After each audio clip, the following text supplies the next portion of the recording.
We're here to go through the papers in a bit more detail is Noah Khogali, the political commentator with Young Voices UK. Good morning to you, Noah. Noah, are you there?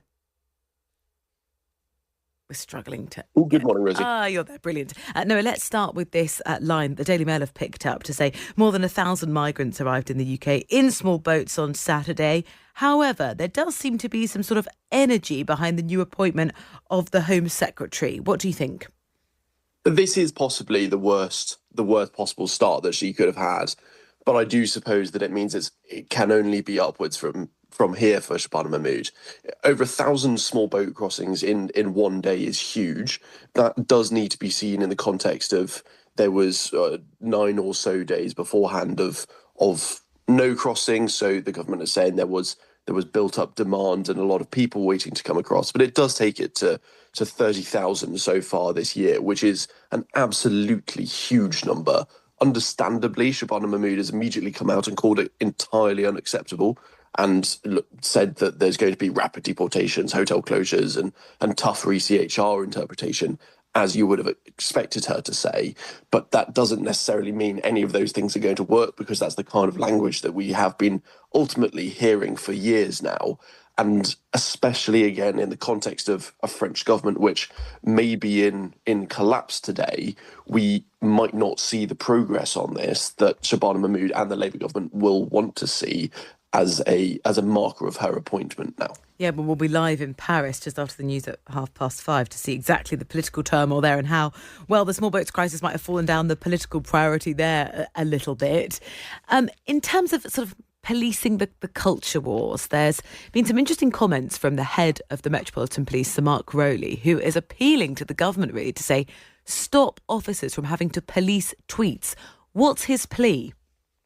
It is very interesting here. So Mark Rowley has come out and basically asked for police not to have to intervene unless there is an actual risk of imminent harm. So obviously there's been the massive issue recently of the police intervening over things that they perceive to be a light call for violence, perhaps, which might be a controversial reading of perhaps Graham Linehan's tweets last week, for which he was arrested by armed officers, where essentially he said if you see a trans woman in a bathroom, that essentially call the police, make a scene, and if it really comes down to it, I think his words were punch him in the balls.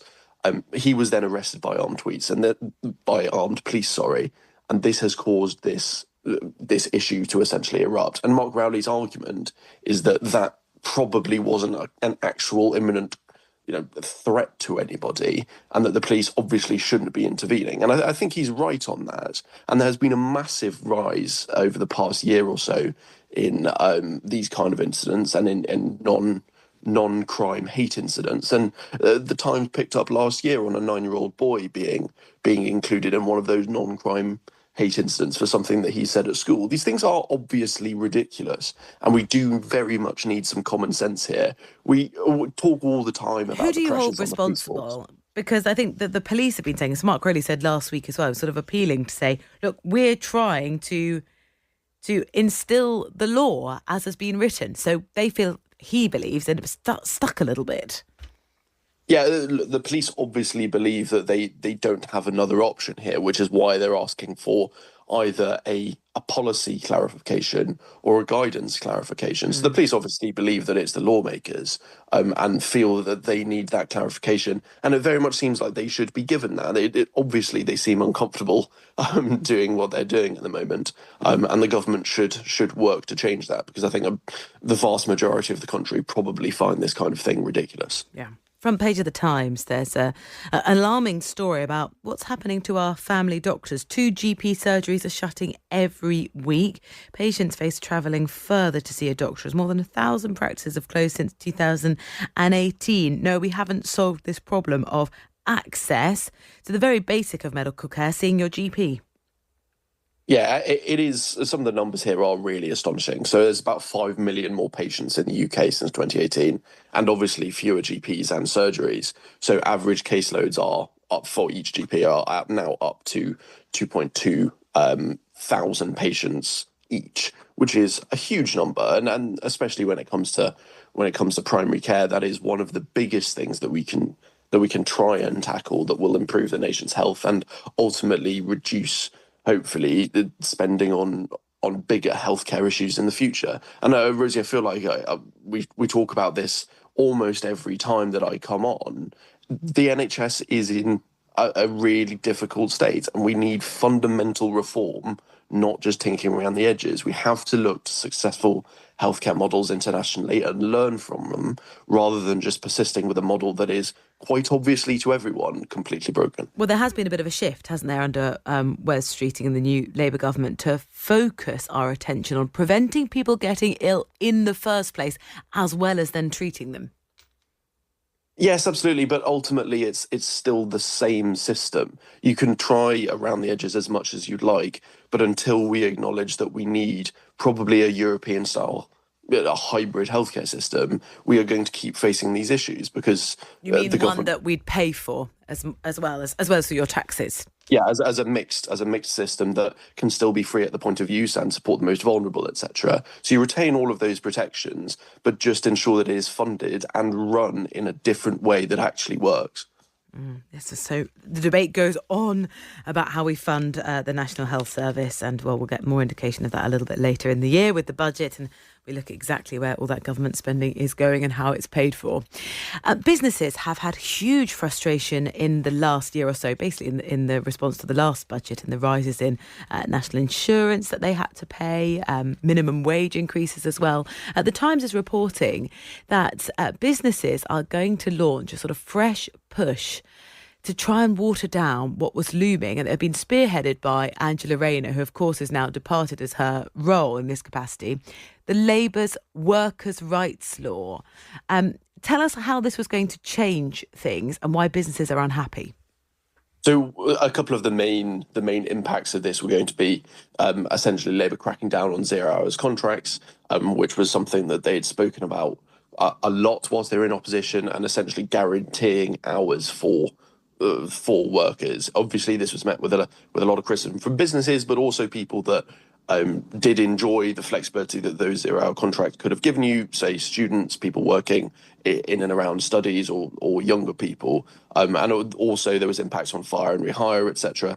And it was obviously very controversial as it went through the Commons. The Lords have amended the bill to essentially mean that workers could not take bosses to a tribunal for unfair dismissal for their first 6 months, which was something that the original bill wanted you to be able to do immediately, and scale back automatic rights for guaranteed hours on those 0 hour contracts after 3 months. It's been something that businesses look. We've been seeing very sluggish growth in this country. And businesses essentially saw this as just swinging too far to protecting the worker rather than the business, and meaning that growth would essentially remain sluggish. Look, Angela Rayner was obviously the voice for the further left in the Labour government, and businesses have seen this as an opportunity to, as they see it, return to some more common sense policies rather than idealistic ones. Well, we'll have more on this in the business news as well in about half an hour's time. Final thing, the amount of money that can buy parenting happiness. Deep breath, £100,000. Tell us what we've learned. So essentially, if a child is in a household where the combined parental income is above 100 grand, there are a number of metrics where they, in terms of happiness, perform much better. So whether they're happy at school, whether they feel safe, whether that comes is in terms of knife crime, discrimination, whether it's race or gender, sexual crime, all of these metrics. Essentially, if your household income is over £100,000, your child is going to perform much better, and lots of the reasons for that could be things from you're getting potentially a better education if you've got private tutorship. You might be living in a safer area, but part of it is also the amount of stealth taxes that families now face that make just raising a child very, very expensive as the state takes more and more of families' money at every opportunity. Yeah, you can read more about it in the paper, and sort of the argument that's being put forward is that staves off things like loneliness. You then have children who are less likely to get bullied, more likely to feel safe at school, and more likely to be happy at school as well. And those parents find it much easier, far less lonely compared with the lowest earning households. It is a bit of a sad read, actually, inside the Times. Noah, thank you very much for going through the papers with me this morning. It's been a pleasure as always.